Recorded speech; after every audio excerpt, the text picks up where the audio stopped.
Assalamualaikum warahmatullahi wabarakatuh. Nama saya Fani Lafifatun Hasanah, NIM 1702010010156 akan mempresentasikan mengenai pengaruh ukuran perusahaan, leverage, dan struktur modal terhadap nilai perusahaan dengan profitabilitas sebagai variabel intervening pada perusahaan manufaktur yang terdaftar di Bursa Efek Indonesia periode 2016 sampai dengan 2018.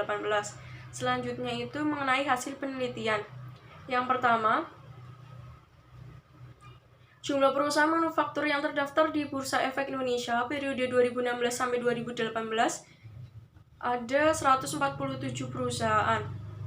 Kemudian ada perusahaan manufaktur yang memiliki data laporan keuangan lengkap pada periode 2016 sampai dengan 2018 yaitu 30 perusahaan.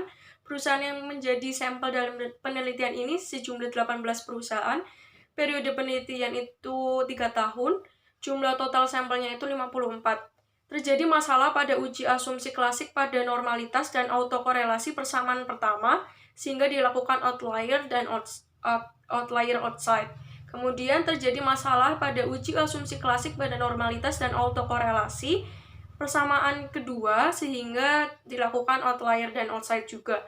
Dari hasil pembatasan sampel maka dapat diperoleh sampel penelitian persamaan pertama sejumlah 15 perusahaan, persamaan kedua 12 perusahaan. Kemudian ada uji statistik deskriptif. Persamaan pertama, N-nya itu ada 45, ukuran perusahaan minimum 28,06, maksimal 32,20, rata-ratanya 29,6298. Leverage minimalnya itu 0,00, maksimalnya itu 0,40, rata-ratanya 0,1216.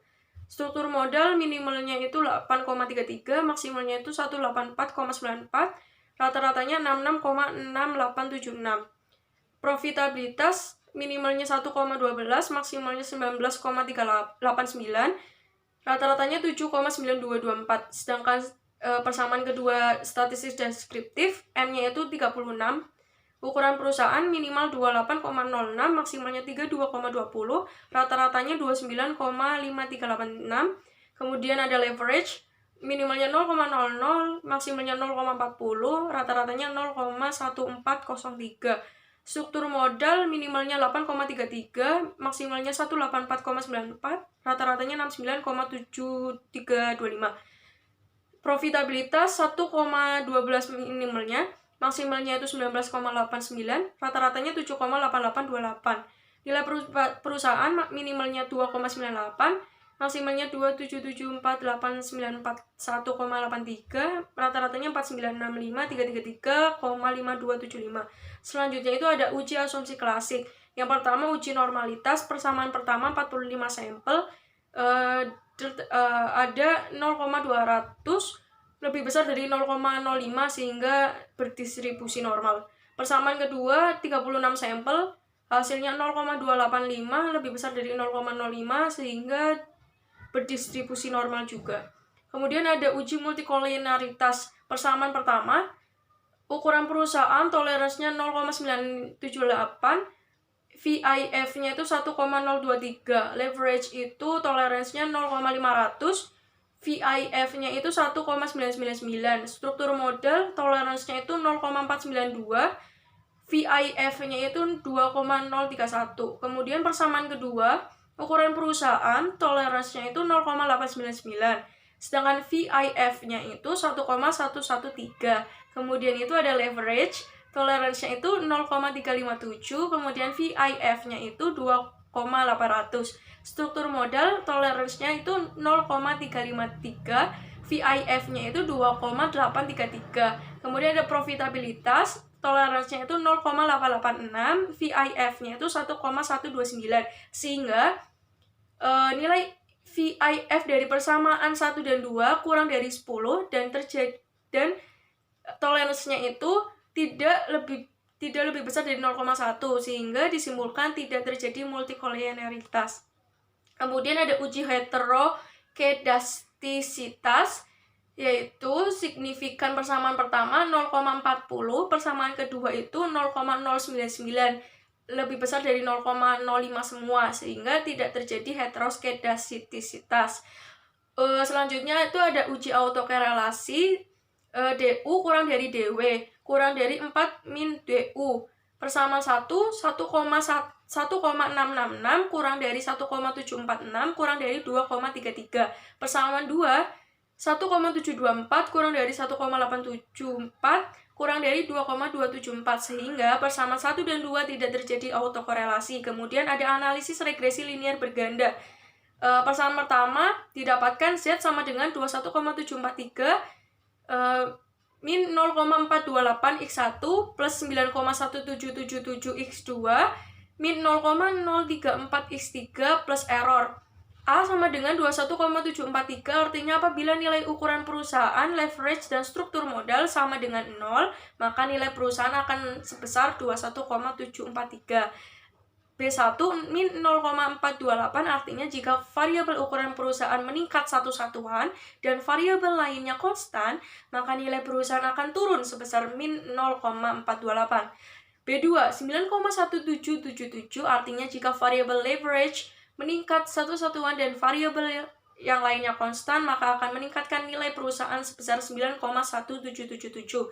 B3 min 0,034 artinya jika variabel struktur modal meningkat satu satuan dan variabel yang lainnya konstan, maka nilai perusahaan akan turun sebesar min 0,034. Persamaan kedua didapatkan Y sama dengan min 9616275,385 plus 323561161 x1 plus 170624677,74 x2 min 21090,368 x3 plus 5872599,924 Z plus error.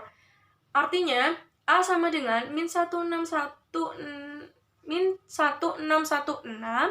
2757,385 artinya apabila nilai ukuran perusahaan, leverage, struktur modal, dan profitabilitas sama dengan 0, maka nilai perusahaan akan sebesar min 9616275,385.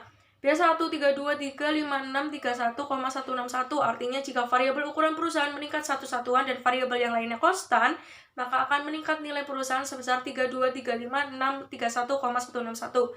B2 170624667,274 artinya jika variabel leverage meningkat satu satuan dan variabel yang lainnya konstan, maka akan meningkat nilai perusahaan sebesar 170624667,274.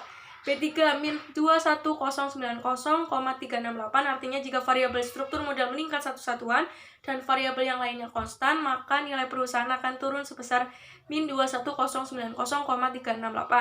BZ 5872599,924 artinya jika variabel profitabilitas meningkat satu satuan dan variabel yang lainnya konstan, maka akan meningkatkan nilai perusahaan sebesar 5872599,924. Selanjutnya itu ada uji hipotesis koefisien determinasi. Hasil uji adjusted R-square persamaan pertama didapatkan 0,016 atau 1,6%. Artinya, independen ukuran perusahaan, leverage, struktur modal, dan profitabilitas menjelaskan varian profitabilitas sebesar 1,6% dan sisanya sebesar 98,4% dijelaskan oleh variabel lain di luar model regresi penelitian ini. Kemudian di persamaan kedua didapatkan hasil uji adjektif R-square 0,291 atau 29,1% menunjukkan variabel independen ukuran perusahaan, leverage, struktur modal dan profitabilitas dan nilai perusahaan menjelaskan varian nilai perusahaan sebesar 29,1% dan sisanya sebesar 70,9% dijelaskan oleh variabel lain di luar model regresi penelitian ini. Kemudian ada uji ketetapan modal, uji F. Persamaan pertama, nilai F sebesar 1,235 dengan nilai signifikansinya 0,309 lebih dari 0,05. F hitung kurang dari F tabel 1,235 kurang dari 3,220. Artinya tidak berpengaruh signifikan terhadap profitabilitas ukuran perusahaan, leverage, dan struktur modalnya. Kemudian ada persamaan kedua, nilai F-nya sebesar 4,594 dengan nilai signifikansinya 0,005 kurang dari 0,05, F hitung lebih besar dari F tabel 4,594 lebih besar dari 2,901. Artinya, ukuran perusahaan, leverage, struktur modal, profitabilitas secara bersama-sama berpengaruh signifikan terhadap nilai perusahaan. Selanjutnya itu ada hasil pengujian hipotesis. Hipotesis persamaan pertama didapatkan ukuran perusahaan sebesar 0,478, leverage sebesar 0,260, struktur modal sebesar 0,104, jumlah sampel 45, signifikansinya 5%, T tabelnya sebesar 1,682. Hipotesis pertama, ukuran perusahaan berpengaruh positif signifikan terhadap profitabilitas. Hasil perhitungannya 0,478, ukuran perusahaan lebih besar dari 0,05. T tabelnya itu hitung lebih kecil dari T tabel, min 0,716 kurang dari 1,682. Hipotesis pertama ditolak. Hipotesis ketiga, struktur modal berpengaruh positif signifikan terhadap profitabilitas. Nilai signifikansi struktur modal 0,104 lebih besar dari 0,05.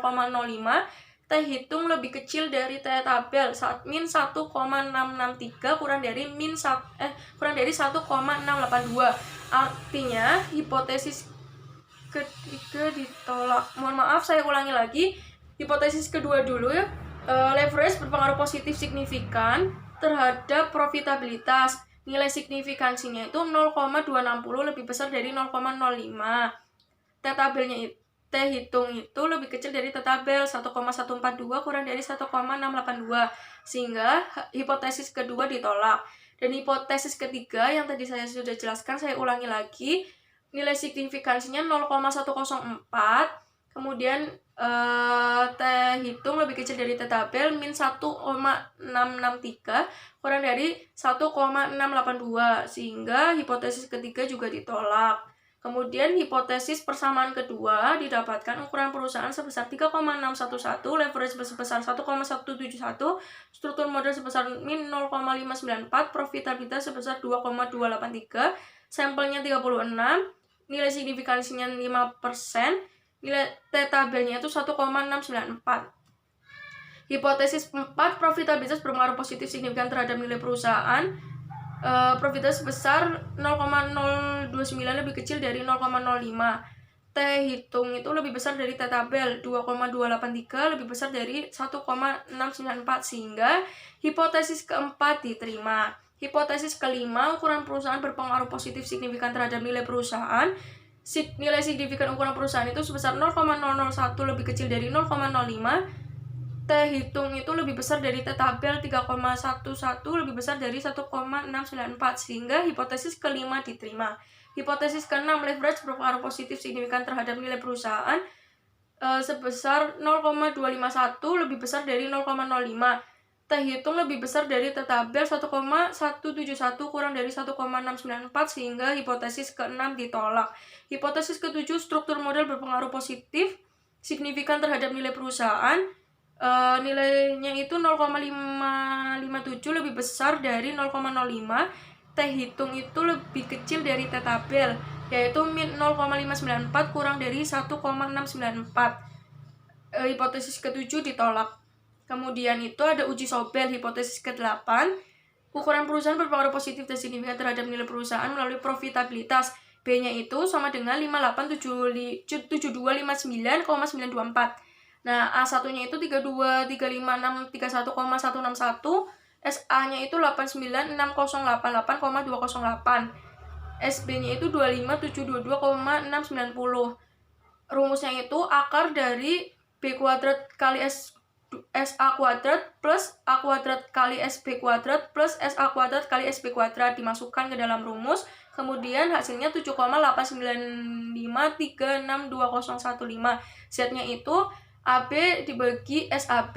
Hasilnya 2,405760215. Nah, didapatkan hipotesis 8 diterima. Kemudian hipotesis ke-9, leverage berpengaruh positif signifikan terhadap nilai perusahaan melalui profitabilitas. Sama rumusnya kayak yang tadi. Kemudian didapatkan hasil SAB 2 6,374954458. Z-nya itu 1,57192,103. Hipotesis ke-9 ditolak. Hipotesis ke-10, struktur model berpengaruh positif signifikan terhadap nilai perusahaan melalui profitabilitas. Rumusnya juga sama seperti tadi, dihasilkan SAB-nya itu 113.986,909, Z-nya min 108.657,4592. Hipotesis 10 diterima. Didapatkan kesimpulannya yang pertama, ukuran perusahaan tidak berpengaruh positif signifikan terhadap profitabilitas pada perusahaan manufaktur yang terdaftar di Bursa Efek Indonesia tahun 2016 sampai 2018. 2. Leverage tidak berpengaruh positif signifikan terhadap profitabilitas pada perusahaan manufaktur yang telah terdaftar di Bursa Efek Indonesia pada tahun 2016 sampai 2018. Struktur modal tidak berpengaruh positif signifikan terhadap profitabilitas pada perusahaan manufaktur yang terdaftar di Bursa Efek Indonesia tahun 2016-2018. Profitabilitas berpengaruh positif signifikan terhadap nilai perusahaan pada perusahaan manufaktur yang telah terdaftar di Bursa Efek Indonesia tahun 2016-2018. Leverage tidak berpengaruh positif signifikan terhadap nilai perusahaan pada perusahaan manufaktur yang terdaftar di Bursa Efek Indonesia pada tahun 2016 sampai dengan 2018. Struktur modal tidak berpengaruh positif signifikan terhadap nilai perusahaan pada perusahaan manufaktur yang terdaftar di Bursa Efek Indonesia tahun 2016-2018. Profitabilitas mampu memediasi hubungan antara ukuran perusahaan dengan nilai perusahaan pada perusahaan manufaktur yang telah terdaftar di Bursa Efek Indonesia tahun 2016-2018. Profitabilitas tidak mampu memediasi hubungan antara leverage dengan nilai perusahaan pada perusahaan manufaktur yang telah terdaftar di Bursa Efek Indonesia tahun 2016-2018. Profitabilitas mampu memediasi hubungan antara struktur modal dengan nilai perusahaan pada perusahaan manufaktur yang terdaftar di Bursa Efek Indonesia tahun 2016 dan sampai dengan 2018. Sekian presentasi dari saya mengenai penelitian yang saya lakukan. Kurang lebihnya saya mohon maaf. Wabillahi taufiq wal hidayah. Wassalamualaikum warahmatullahi wabarakatuh.